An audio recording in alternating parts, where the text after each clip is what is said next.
પર્યાવરણ વિષય છે. હું ધોરણ 9 બીમાં અભ્યાસ કરું છું. મારું સ્કૂલનું નામ જીટી હાઈસ્કૂલ ફોર ગર્લ્સ છે. અમે આ ગણિતનો પ્રોજેક્ટ કર્યો છે. એમાં માર્ગદર્શક રૂપાબેન જોશી છે.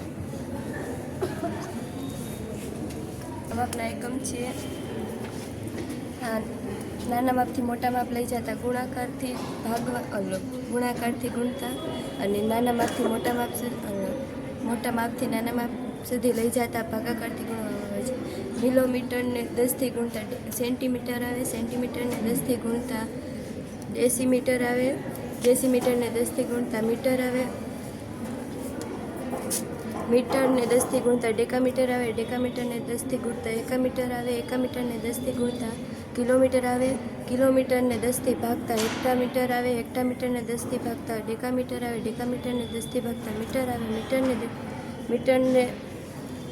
મીટરને 10થી ભાગતા ડેસીમીટર આવે,